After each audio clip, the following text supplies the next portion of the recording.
పూర్తి వివరాలు చూసే ముందు మా ఛానల్ ని సబ్స్క్రైబ్ చేయడం మర్చిపోకండి. శ్రీ గురుభ్యో నమః. శ్రీ మహాసరస్వత్యై నమః. ఓం నమః శివాయ.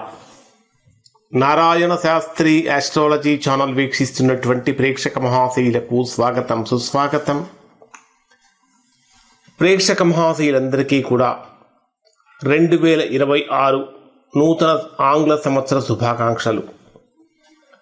ప్రస్తుతం జనవరి 1వ తేదీ నుంచి 10వ తేదీ వరకు ధనుర్రాశిలో జన్మించినటువంటి వారి యొక్క గ్రహస్థితులు ఎలా ఉన్నాయి, ఫలితాలు ఎలా ఉండబోతున్నాయి, రోజువారీ ఫలితాలు ఎలా ఉంటాయి, ఏ రోజుల్లో జాగ్రత్తలు తీసుకోవాలి, ఎటువంటి పరిహారాలు పాటిస్తే ఒకవేళ ప్రతికూలమైన ఫలితాలు కనుక ఉంటే అనుకూలంగా మారతాయి, మొదలైనటువంటి అన్ని విషయాలు కూడా ధనుర్రాశి వారికి చాలా వివరంగా తెలియజేస్తాను.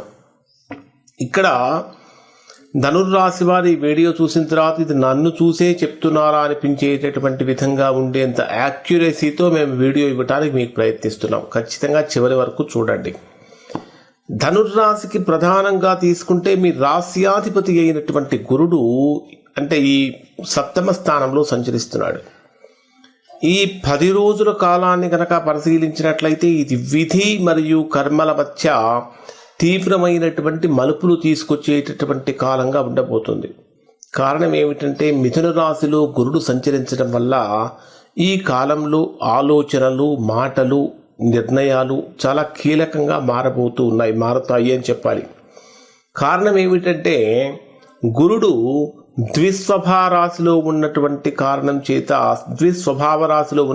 కారణం చేత ఒకే విషయం పైన 2 సార్లు ఆలోచించే పరిస్థితులు వస్తూ ఉంటాయి. విత్ ఎడ్యుకేషన్ కానీ, మీడియా రంగంలో ఉన్నవారు కానీ, బిజినెస్లో ఉన్నవారు కానీ, సలహాలు ఇచ్చేవారికి కానీ, ఇట్లాంటి రంగాల్లో ఉన్నటువంటి వారికి అవకాశాలు బాగా పెరుగుతూ ఉంటాయి అని చెప్పాలి. తర్వాత మీ జన్మరాశికి 9వ స్థానమైనటువంటి భాగ్యస్థానంలో, పితృస్థానంలో కేతువు యొక్క సంచారం కూడా జరుగుతూ ఉన్నది. ఈ కేతువు యొక్క సంచారం జరుగుతున్నప్పుడు కొద్దిగా అనుకూలం అనిపించిన వెంటనే కొంచెం గర్వాన్ని తగ్గించుకోవటం, అహంకారాన్ని తగ్గించుకుంటే బ్రహ్మాండమైనటువంటి అధికారము, పేరు ప్రతిష్టలు వచ్చే అవకాశాలు ఉంటాయి. అంటే నేనే అనే భావన వదిలేసి మనము అనే భావనతో కనుక ముందుకు వెళ్ళినట్లయితే విరోధాలు కూడా తగ్గిపోతాయి అని చెప్పాలి. ఇంకా ఆధ్యాత్మికపరమైనటువంటి చైతన్యం కూడా కలుగుతుంది. మీ జన్మరాశికి 3వ స్థానంలో రాహు యొక్క సంచారం జరుగుతున్నటువంటి కారణం చేత టెక్నాలజీ, రాజకీయ, సోషల్ మీడియా మొదలైనటువంటి రంగాలలో ఉన్నటువంటి వారికి తప్పుడు సలహాలు, తప్పుడు సూచనల వలన, మాయ మాటల వలన కొద్దిగా ఇబ్బందులు కలిగే అవకాశాలు ఉంటాయి. కాబట్టి జాగ్రత్తలు పాటించండి.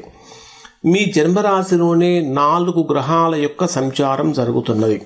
ధనుర్రాశిలోనే రవి, బుధుడు, కుజుడు, శుక్రుడు 4 గ్రహాల యొక్క సంచారం జరుగుతున్నది. ప్రధానంగా పితృకారకుడైనటువంటి రవి జన్మరాశిలో సంచరించేటప్పుడు బ్రహ్మాండమైనటువంటి అనుకూలత కలుగుతుంది అని చెప్పాలి. ఎందుకంటే 2026వ సంవత్సరం ప్రారంభంతో చాతుర్గ్రహ కూటమి, మీ జన్మరాశిలోనే చాతుర్గ్రహ కూటమితోటి ఈ సంవత్సరం ప్రారంభమవుతుంది. రవి యొక్క కారణం చేత అధికారపరమైన నిర్ణయాలు తీసుకుంటూ ఉంటారు. బుధుడు మీ జన్మరాశిలో సంచరిస్తున్నటువంటి కారణం చేత మాటల వల్ల లాభాలు కలుగుతూ ఉంటాయి. శుక్రుడు మీ జన్మరాశిలో సంచరిస్తున్నటువంటి కారణం చేత కొన్ని రిలేషన్స్కి పరీక్షా కాలం అన్నట్టుగా మారే అవకాశం ఉంటుంది. కుజుడు కూడా మీ జన్మరాశిలో సంచరిస్తున్నటువంటి కారణం చేత కోపము, వివాదాలకు అవకాశం ఇవ్వకుండా చూసుకోవాలి. అంటే ఒక చిన్న మాట మీ జీవితాన్ని మార్చేసేటటువంటి మార్చేసే కాలంగా ఇది ఉండబోతుంది అని చెప్పాలి. ప్రధానంగా మీ జన్మరాశికి 7వ మరియు 10వ స్థానాధిపతి అయినటువంటి బుధుడు మీ జన్మరాశిలోనే సంచరిస్తున్నటువంటి కారణం చేత ఇప్పటి వరకు ఎవరైతే ఉద్యోగపరంగా, వ్యాపారపరంగా తీవ్రమైనటువంటి సమస్యలతో, ఒడిదుడుకులతో బాధపడుతూ పైకి చెప్పుకోలేక, లోపల మీలోనే దాచుకోలేక ఇంటర్నల్గా మదన పడుతున్నటువంటి వారికి, ఉద్యోగపరంగా అభద్రతా భావంతో ఉన్నటువంటి వారికి ఆ ఇన్సెక్యూరిటీ ఫీలింగ్ అనేటటువంటిది తొలగిపోయి ఒక సెక్యూర్డ్ జోన్లోకి ధనుర్రాశి వారు ఎంటర్ అయ్యే అవకాశం కనిపిస్తుంది. అలానే మీ జన్మరాశికి 2వ స్థానాధిపతి, ధనాధిపతి, కుటుంబ స్థానాధిపతి అయిన శని 3వ స్థానంలో సంచరిస్తున్నాడు. ఇది శ్రమించేటటువంటి వారికి నెమ్మదిగా అయినా సరే శాశ్వతమైనటువంటి ఫలితాలు కలిగించేటటువంటి విధంగా ఉండబోతుంది. అంటే నిజాయితీ ఉన్నటువంటి వారికి ఎదుగుదల, మోసగాళ్లకు శిక్ష అనేటటువంటి గ్రహ సంకేతం ఇక్కడ మీ రాశిలో సంచరించే గ్రహాల కారణంగా కనిపిస్తూ ఉన్నది.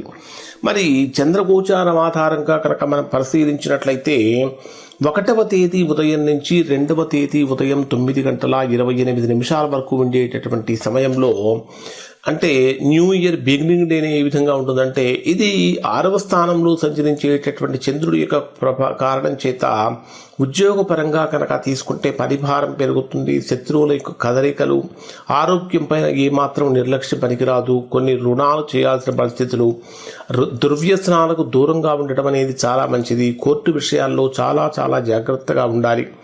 ముఖ్యంగా చెప్పాలంటే ఆరోగ్యపరమైనటువంటి భద్రతకు ప్రధానమైనటువంటి ఇంపార్టెన్స్ ఇవ్వాలి అనేది ప్రధానంగా చెప్పదగిన సూచన.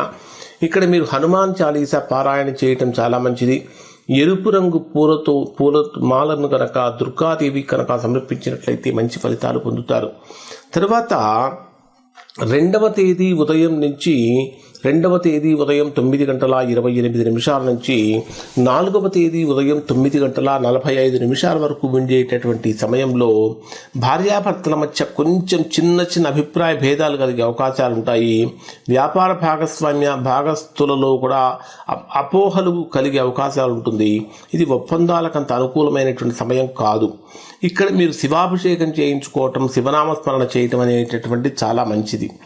4వ తేదీ ఉదయం 9:45 నుంచి 6వ తేదీ మధ్యాహ్నం 12:22 వరకు ఉండేటటువంటి సమయంలో ఆకస్మికమైన ఖర్చులు కానీ, మానసికమైన ఒత్తిడి కానీ, మీలో ఇప్పటిదాకా దాచిపెట్టినటువంటి రహస్యాలన్నీ కూడా బయటకు వచ్చే అవకాశం కానీ కనిపిస్తూ ఉంటుంది. వాహనాలు డ్రైవ్ చేసేటప్పుడు చాలా జాగ్రత్తగా ఉండాలి. అలాగే నీళ్ల దగ్గర కూడా జాగ్రత్తగా ఉండాలి. ఇక్కడ దుర్గాదేవి స్తోత్ర పారాయణం చేయటం, రాహుకాలంలో దీపం వెలిగించడం వల్ల మంచి ఫలితాలు పొందుతారు.